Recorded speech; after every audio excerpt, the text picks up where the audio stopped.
Hello students, today let us have the summary of the lesson Bholi in the Footprints Without Feet textbook of class 10th English. Bholi is a story written by K.A. Abbas.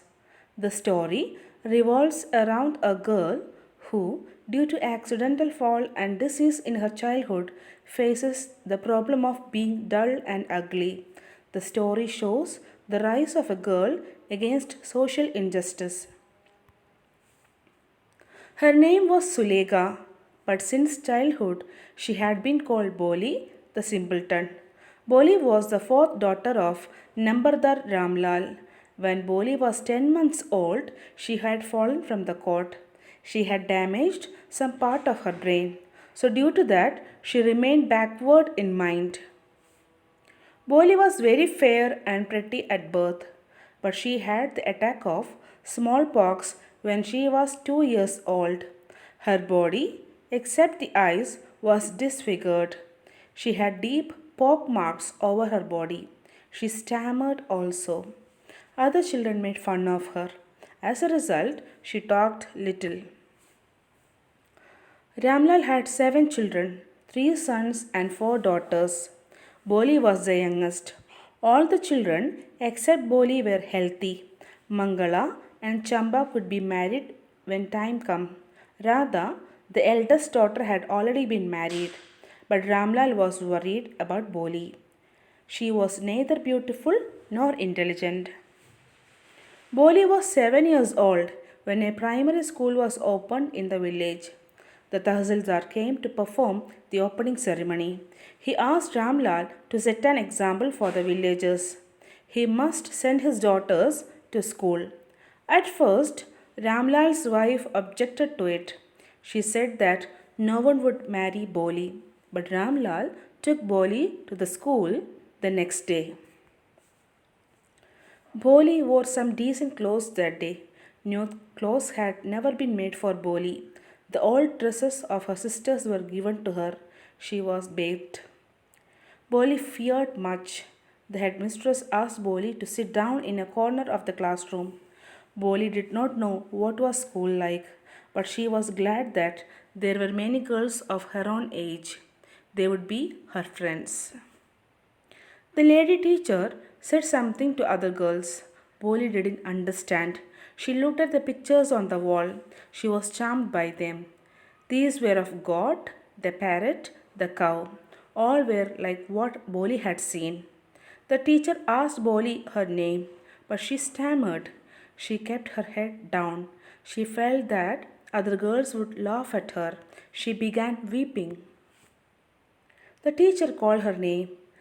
She spoke very softly. No one had spoken to her earlier like that. Her heart was touched. The teacher then asked her name. When she was stammered, the teacher did neither get angry nor laughed.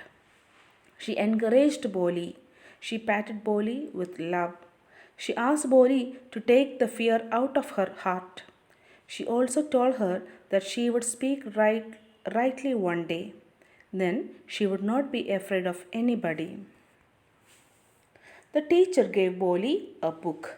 It had nice pictures of dog, cat, goat, horse, parrot, etc. in color. The teacher told her that she would be able to read in about 1 month. She would read a bigger book. Then no one would laugh at her. Boli felt happy. She felt as if the bells in the village temples were ringing. Her heart was beating with a new hope and a new life. The years rolled. The village became a small town. The primary school became a high school. Now there was a cinema and a cotton ginning mill.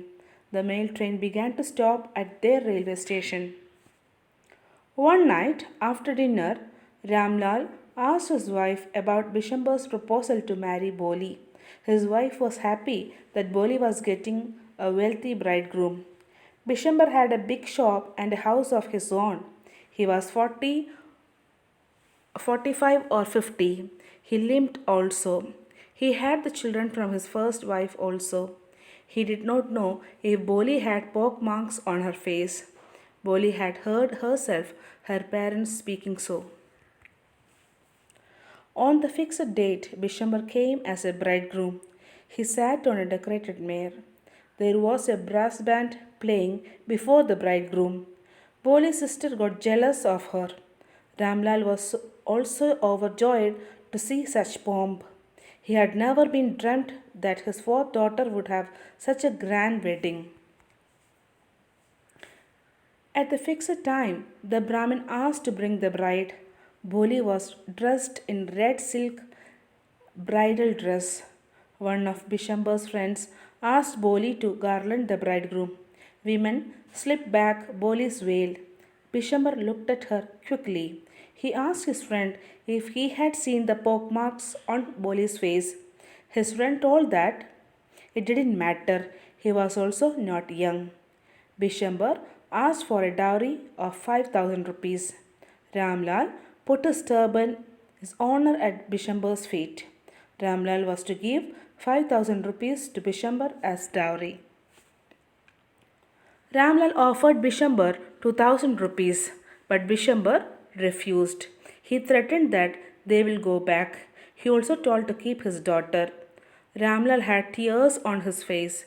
At last, he put 5,000 rupees at Bishamber's feet. Bishamber asked for the garland.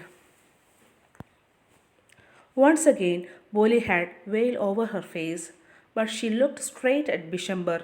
There was neither anger nor hate, but only contempt in her eyes. Bishamber raised the garland to place it round Boli's neck, but she threw it into the fire. She told her father that she won't marry Bishamber. She asked him to take the money back.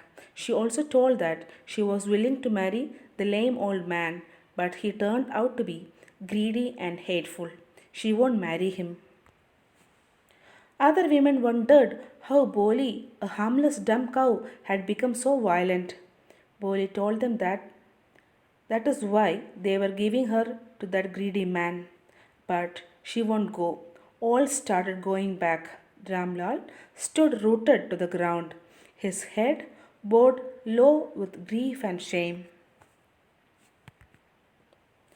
The flames in the sacred fire slowly died down. Ramlal told Boli that no one would marry her then. What would they do with her? Boli told her father not to worry. She told him that she would serve them in old age. She would teach in the same school. Her teacher had seen the whole drama. She showed her satisfaction at it. She did so like a great artist does on his creation of art. Thank you.